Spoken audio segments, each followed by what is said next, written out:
to slot car fun because, you know, I've worked in the motion picture industry doing everything from Leonard Nimoy's Spock years from the first motion picture to ghosts and creatures for Ghostbusters, and have been an actor playing aliens and creatures in movies with a long career of gorilla suit work and just making movies and working on movies all the time. But always my first love was the car. And I remember clearly the first time I rode in a sports car, my dad went out looking to get a car because I knew he was a race driver, and I saw the pictures all around of him driving dirt cars. One of them had him upside down because he flipped over, and the photographer caught it midair. I wish I had that picture. But it was all around me, and he loved sports cars, and of course that got into my blood. We went out and test drove an MGTD. I remember getting in the seat with him and riding in that car, and I was in heaven. I thought that was the neatest thing, because it was the neatest thing I had ever experienced. And of course, later on, he got a 356 Porsche Carrera, baby blue, hard top, not the rag top, which I loved, and that car was amazing. And it just kind of went from there, and he used to go to races with him all the time and stuff. And then when slot cars started to happen, he got a big slot car track at his house in Marin County, and he made a huge oval with Stromberg track. Now, he had been doing illustrations and drawings and portrait drawings and things of all the famous drivers, one of them being A.J. Foyt, and he knew A.J. Foyt, Mario Andretti, and Eddie Sachs, and all these people, and they would, a lot of his racing buddies come over, and they'd have racing night and there on the Indy 500 track, and they all took the Indy cars back then and made them up special to look like the ones in Indianapolis. And my dad was an excellent modeler. I don't know where I get it from. And he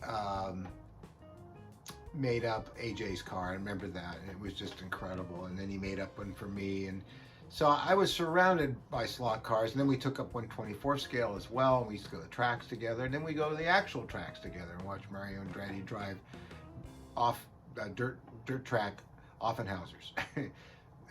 Not the midgets, but the sprint cars, the bigger ones. Incredible stuff. So I've always loved slot cars.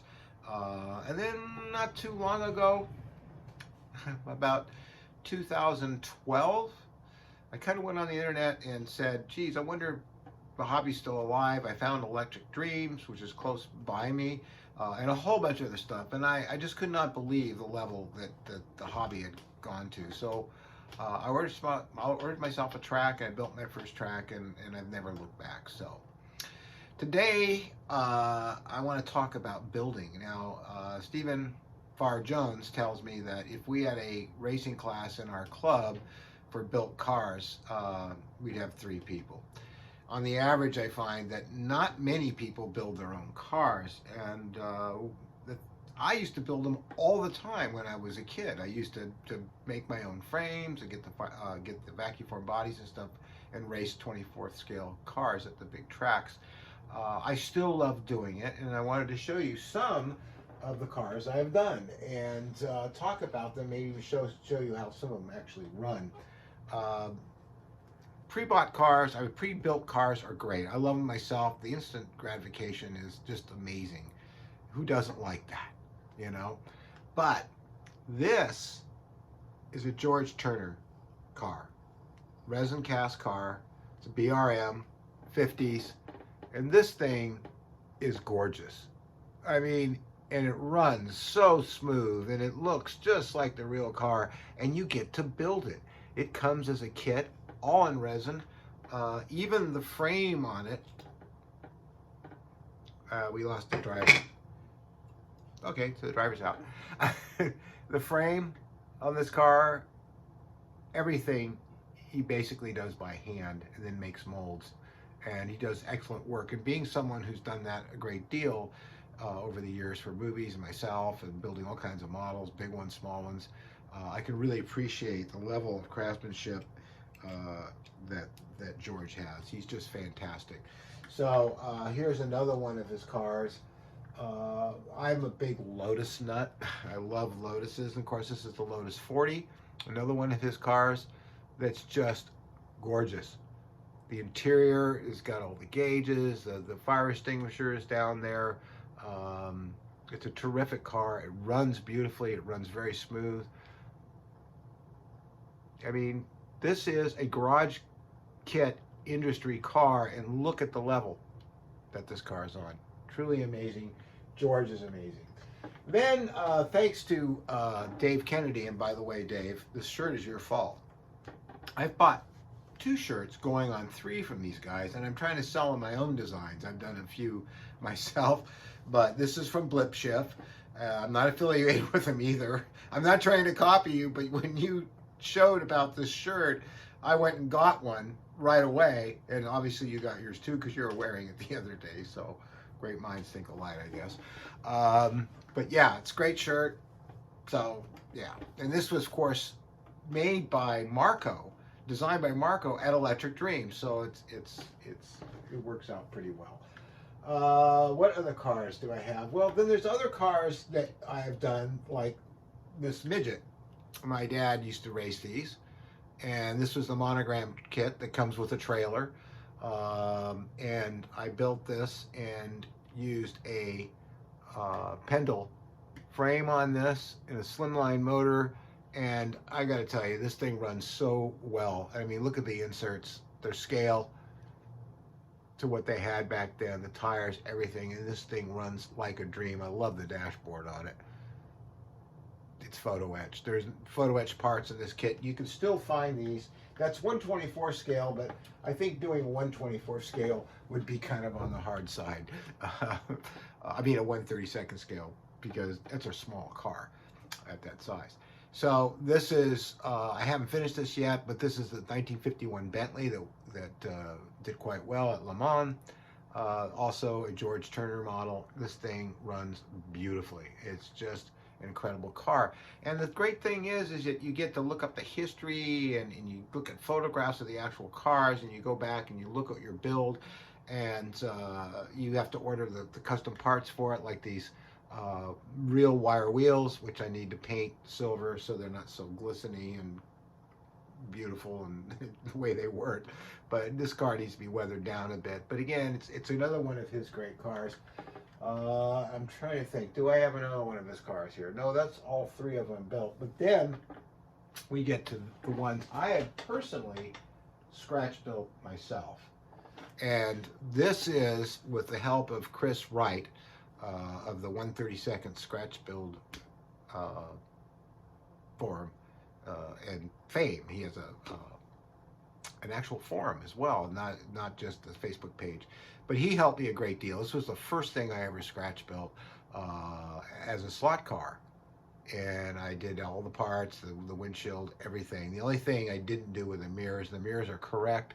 What I did is I took them hold off scale electric mirrors to get that. And it has an interior and everything. And I'm going to pull the body off this very carefully.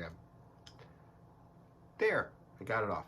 So the body is resin, and I formed it out of foam, and then I fiberglassed it and made 2 passes.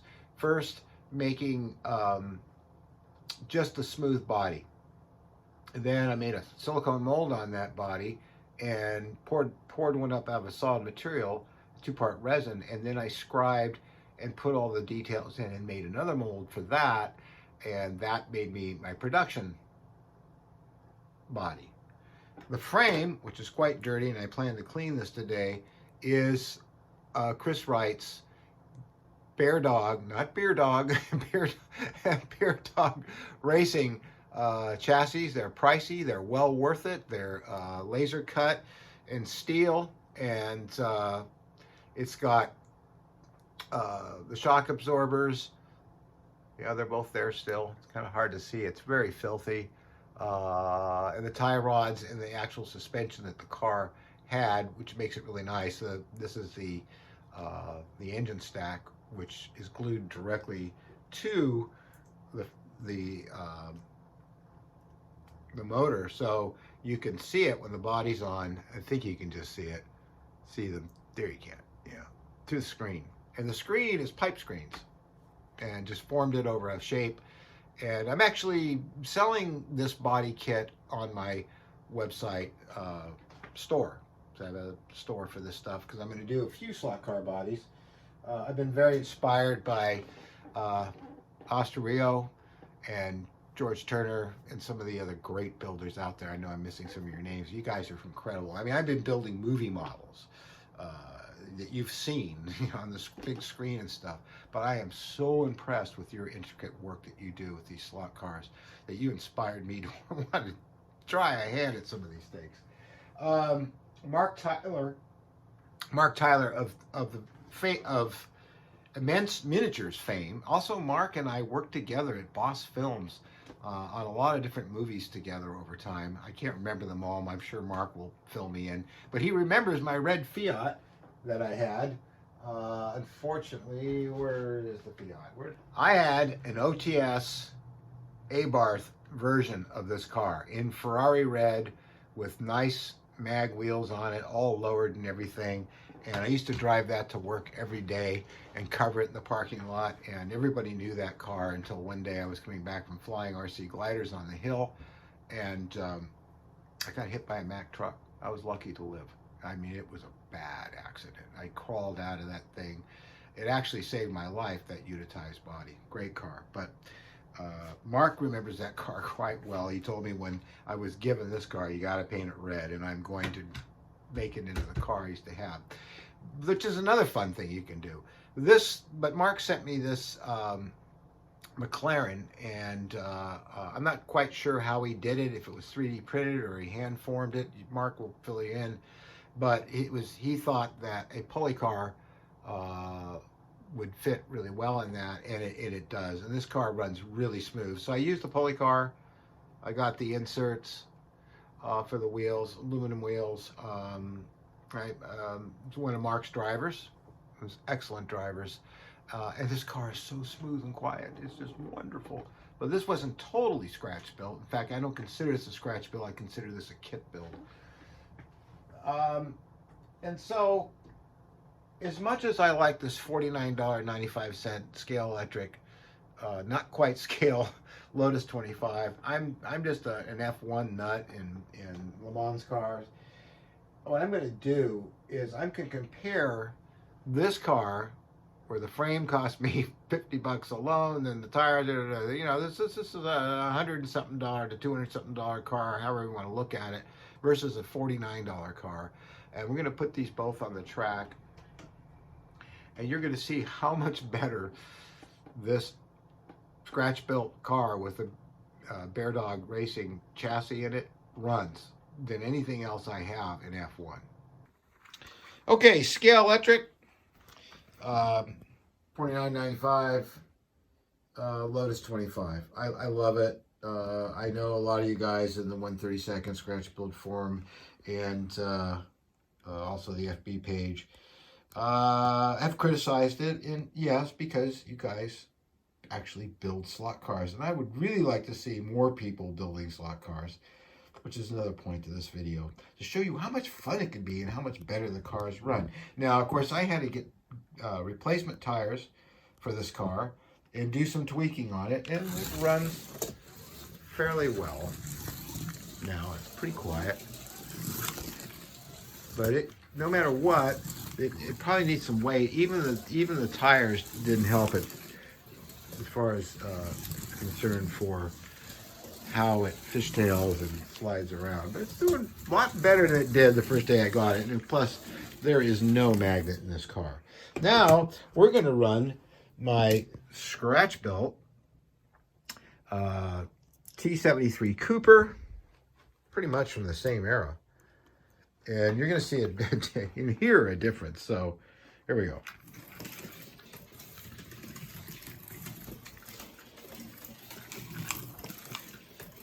I mean, that car, it handles so well. Doesn't have issues with the tires, which also Chris recommended, but it's so quiet. So that's really quite amazing. And if I could lift it up, but I can't because I'm filming at the same time I'm shooting. It's so quiet when it runs. So as long as we're in the kitchen, I'll show you some of the other built cars I've made. And of course, this is the Mark Tyler Mclaren. Also, pretty darn good running car. Really quiet too, but not as quiet as the Bear Dog. I haven't had any beer today. I can't even drink it. They won't let me. But it runs very well with the pulley car frame and motor and stuff. So that's really cool. And of course, here is George Turner's BRM. Very nice running. A little on the noisy side with the, I guess it's the gearing and the plastic frame, but really nice running car. Not to mention how nice it looks. I mean, it's just, God, it's a beautiful, beautiful freaking car.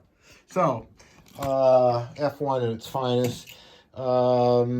What else? Oh, hell, as long as we're in the kitchen. Let's give the Lotus 40 a run. This one's real noisemaker, but it runs really, really smooth. And again, I'll give you a nice beauty shot of it here. Okay, so here we go. But it handles well. And I'm not going to go too fast while I'm driving with one hand with these hand-built cars. But George's cars are just, I mean, look at it. I can barely get it to slide its butt out.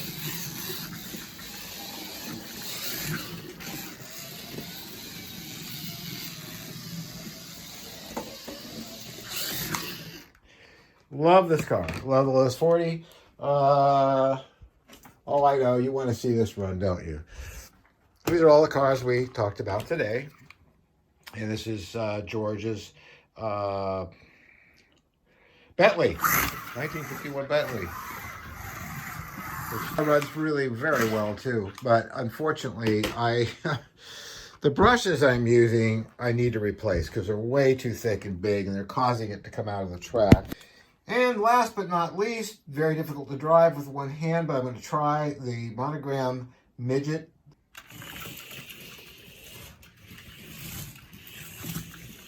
Again, this is a very quiet car. And it likes to slide just like the dirt tar track it was. I need to clean the tires. Should maybe true them.